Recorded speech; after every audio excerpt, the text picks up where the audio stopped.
rouge, est-ce qu'on enlève la toile tissée pour semer l'engrais vert, est-ce qu'on la laisse? Finalement j'ai laissé la toile tissée. Donc en fait finalement la toile tissée elle est restée pendant un an, de mi-avril jusqu'au mi-avril de cette année où on a planté les céleris. On a retiré la toile tissée juste avant de planter les céleris et il restait pas trop de paille. Et en fait j'ai fait l'erreur technique de ne pas rajouter de la paille. On a planté dedans. Hein. Alors par contre comme on ne pouvait pas rentrer avec le strip till parce que ça bourrait avec la paille, j'ai amené en surface un petit peu d'azote et de potasse, mais 3 fois moins que d'habitude. L'équivalent de pas beaucoup, franchement pas beaucoup. Par contre beaucoup d'argile et beaucoup de basalte. Là avec les pendeurs, là, argile, basalte à fond. Et ensuite on a planté nos céleris. On a fait 2 désherbages manuels. Là par contre c'est con aussi, je pense que si j'avais rajouté de la paille on en aurait eu qu'un. Donc ça c'était quand même un peu longuet. Maintenant d'habitude voilà, on passe avec la RC-Tri, on passe avec la bineuse entre 10 et facile une dizaine de fois sur le céleri. Et donc on a eu des rendements assez sympas là, on était équivalent à peu près 35 tonnes hectares là sur le céleri. En gros un palox de 350 kg par planche quoi. Ouais. Pour comme dit de l'engrais 3 fois moins. Et on avait un peu peur au début avant les céleris parce qu'en regardant un peu le sol avant de planter, c'était pas compact, c'était structuré quoi, mais n'empêche assez dur quoi.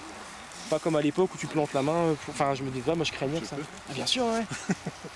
Et donc là on a récolté les céleris il y a 3 semaines, semé l'engrais vert, on a coupé les branches comme ça à la main, semé l'engrais vert à la volée et puis recouvert de paille. Donc là il n'y a pas de compost. Depuis 3 ans il n'y a pas beaucoup de matière organique. C'est beau aussi. Ouais c'est joli. C'est poreux. Ouais. C'est le vrai sol. C'est ça. C'est un vrai sol. Alors là ça n'a pas été travaillé du coup depuis 2 ans. Il est bien noir quand même, non? De quoi? Il est bien noir là. La terre? Ouais, mais c'est mouillé là. Ça veut dire qu'il y a de la matière organique. Mais voilà. Alors là ça paraît noir parce que c'est aéré. D'accord. Sinon si c'était sec ce serait vraiment très très brun. Et puis la paille elle fait généralement des humus un peu plus clairs que le BRF quoi. C'est pour ça que j'aime bien en mettre parce que j'aime bien la terre noire. Oui d'accord. Mais il fait rien pour les légumes quoi, c'est juste pour le plaisir. C'est important. En tout cas, il y a les verres de terre. Oui, c'est bleu, ça gratte sur les doigts. C'est quoi la texture du sol ici? C'est sablo-limoneux. Là, c'est... Ah, juste là. Et maintenant, comme dit, avec les apports d'argile et on commence, ça évolue un petit peu, mais ça reste sablo-limoneux et beaucoup de quali quoi. Avant que tu changes la texture, il te faudra des tonnes d'argile. Là, dans les analyses de sol, on a pris je crois 4 tonnes d'argile, un truc comme ça. Tu apportes quelle quantité ou combien? Alors au seau, donc 2 fois par an en poudrage, principalement dans les tunnels, dehors je le fais pas partout. Et donc ça fait un équivalent, en gros on est autour de 800 kg hectare quoi. 800 kg. À peu près 800 kg une tonne quoi. Je sais pas exactement mais à peu près ça quoi. Tu cherches où? C'est l'argile de, tu sais, de nourriture animale, la B2F quoi. Ah ouais. C'est de la bentonite quoi. Ouais. Pierre? Ouais, mais tu peux pas. Mais ça, c'est 800 kilos, ça. Non, c'est absolument rien. Tu peux pas augmenter de 4 points à 800 kg hectare. Tu t'apporterais 8 tonnes. 2 fois par an pendant. Ouais, ça reste ridicule. Ouais, parce que tu peux pas. Oui. Masse volumique, c'est pas grand chose. Non, masse volumique, c'est à moins qu'elle fasse des petits et qu'elle se reproduise sur les bords de terre. La matière est là quoi. Oui, la matière est là, mais c'est pas pour ça que c'est négligeable. Mais du marnage, c'était à raison de 30, 40 tonnes, 50 tonnes hectare. Ok. Pour avoir une influence. Okay. Le marnage était une argile calcaire qui avait un rôle sur les terres sablo-limoneuses extraordinaire. Et là, c'est dans ces doses-là, même à 100 tonnes. Là, à 800 kg, tu as un message, mais tu n'as pas, un apport qui modifie le pourcentage. On pourrait faire le calcul, mais c'est la masse. On estime, sur 20 cm. Allez, mettons 3500 tonnes. Oui, c'est ça, 3500. Oui, c'est ça, 3500 tonnes sur 30 cm. 25 cm. Je regarde les analyses plus précisément, mais j'étais surpris là, les trucs de Célestalab. Oui, mais ça peut être lié à d'autres facteurs, d'irrégularité de prélèvement, d'aléas, mais c'est pas.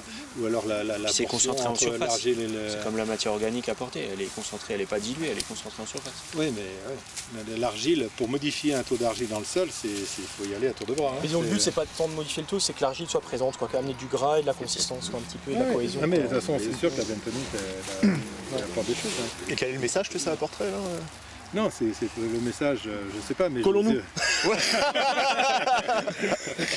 Collons-nous. Ouais. Et du coup, la réduction d'engrais, est-ce que ça a joué sur la sectorieuse ou pas? Peut-être que vous savez jamais. On en a...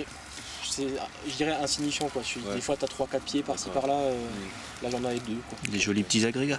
Ouais, Donc, en carrément. fait, on fait aucun traitement sur l'atelier. Le seul traitement qu'on fait sur tout l'atelier, c'est pour le dorifort, pour la patate et les C'est un aubergines. peu flou parce que quand je vais la être prêt à la pression est vraiment caméra, je trop crois. forte. On fait pas deux traitements top sur les ni au zoom. patates. Des fois, j'essaye que un, mais généralement c'est deux. bien, Et bien aubergines colonisé. une fois Ouais. sur la Mm. première série, sinon il défonce tout. Et c'est clair je fais que- juste un cuivre sur les patates, à 400, à 500 grammes. Puis sur les tomates pas. Rien, ouais. Je me Après, montrais voilà, une mais jeune racine J'ai d'engrais l'impression que vert. ça, Ah ouais. ça se porte mieux depuis qu'on fait un peu plus, qu'on essaie de faire un peu plus attention, clairement elles sont mieux, etc. Donc ça, Les tomates, anciennement, Ça, c'est du céleri. T'achètes culture. En plus, Ça, c'est du pissenlit. Tu traites pas et puis t'as pas de soucis. non, ça va, ouais. Bah, l'année dernière j'avais hésité parce qu'il y avait plein d'oïdium, beaucoup d'oïdium un peu mis doux sur la dernière série, du coup je me suis dit qu'est-ce qu'on fait, on les sort pas. Après je me suis dit de toute façon si le champignon est là. Voilà, c'est ça, hein, donc on c'est a un peu broyé ma et la passion, mâche elle était vraiment, ça a très bien fonctionné quoi. Parce que classiquement, ouais, ça. Mais du coup voilà, ça nécessite. Alors ce qui est embêtant c'est qu'on n'a pas de broyeur, nous on a le broyeur du lycée qui fait que 1 mètre, du coup ça faut faire des allers-retours, c'est un peu merdique mais.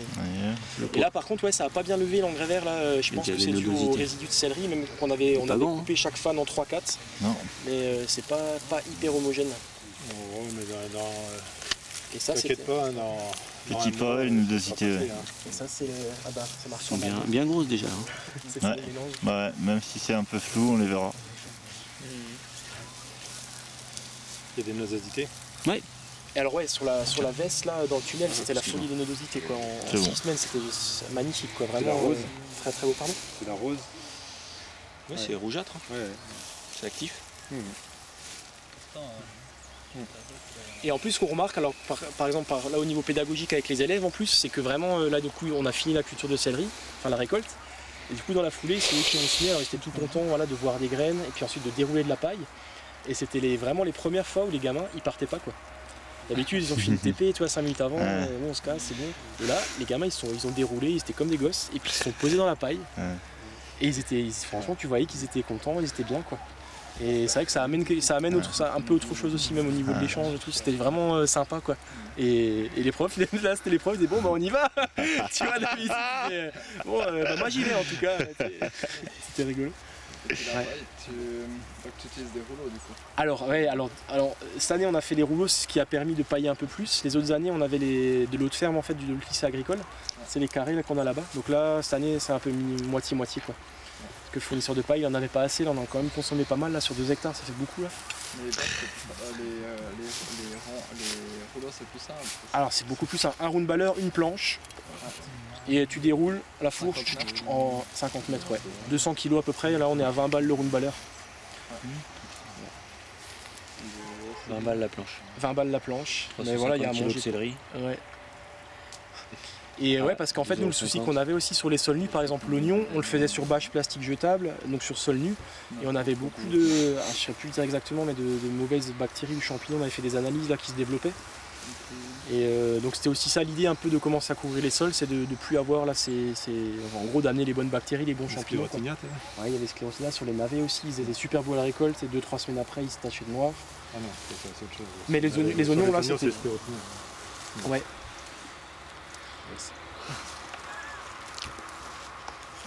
Si vous voulez, on peut encore aller voir une autre parcelle là, derrière les courges. La route.